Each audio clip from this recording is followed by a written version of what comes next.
देखा हेडिंग में प्रमुख बांध और परियोजना। हेडिंग का बा प्रमुख बांध और परियोजना। तो पहले परियोजना तब नदी तब राज्य, ठीक बा। पहले का चीज परियोजना तब नदी तब राज्य।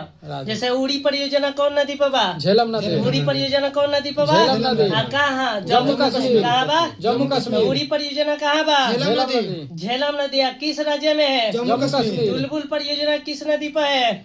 झेलम नदी। झेलम नदी। तुलबुल परियोजना किस नदी पर है? झेलम नदी। कहाँ? जम्मू कश्मीर। उड़ी या तुलबुल परियोजना कौन नदी? जम्मू कश्मीर। जम्मू कश्मीर। कौन कहाँ? जम्मू कश्मीर। कह दी किशन गंगा परियोजना कहाँ बा? किसने गंगा नदी पर। किशन गंगा परियोजना कहाँ बा?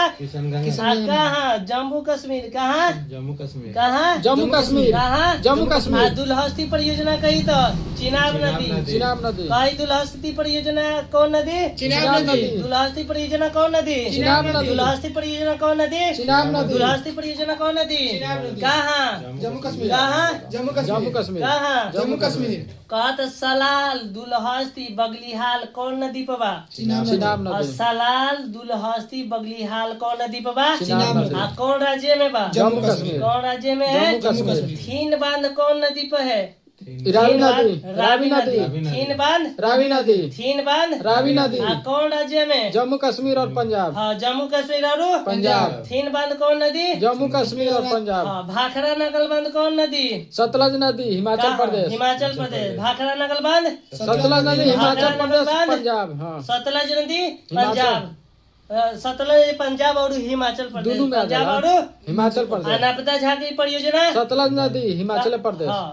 पहले नदी बताए के बाद नर्मदा झाकरी परियोजना सतलज नदी। नर्मदा झाकरी परियोजना सतलज नदी। कौन राज्य? हिमाचल प्रदेश। कौन सा राज्य? हिमाचल प्रदेश। कौन सा राज्य? हिमाचल प्रदेश। पोंग बांध कौन नदी? ब्यास नदी। पोंग बांध कौन नदी? ब्यास नदी। पोंग बांध कौन नदी? ब्यास नदी। कहाँ? हिमाचल प्रदेश। कहाँ? हिमाचल प्रदेश। कहाँ? हिमाचल प्रदेश। पोंग बांध कौन नदी? हिमाचल प्रदेश। कौन नदी? नदी ब्यास नदी। ब्यास नदी। पोंग बांध कौन नदी? ब्यास नदी। पोंग बांध कौन नदी? ब्यास नदी। पोंग बांध कौन नदी? ब्यास नदी।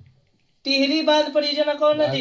भागीरथी। टिहरी बांध परियोजना कौन नदी? भागीरथी। कहाँ? उत्तराखंड। कहाँ? उत्तराखंड। टिहरी बांध परियोजना किस राज्य में है? उत्तराखंड। टिहरी बांध परियोजना किस राज्य में है? उत्तराखंड। टिहरी बांध परियोजना भारत की कौन नदी पे है? कौन नदी पे? भागीरथी। भागीरथी पे। कौन नदी पे है? भागीरथी। किस राज्य में है? उत्तराखंड। बहुत बढ़िया। रानी लक्ष्मीबाई जो है ना नदी, रानी लक्ष्मीबाई बांध जो है किस नदी पे है? बेतवा नदी। बेतवा नदी पे। किस नदी पे है? बेतवा। माटा टीला बांध भी कहाँ कौन नदी? माटा टीला। रानी लक्ष्मीबाई कौन नदी? बेतवा नदी। कहाँ? तो उत्तर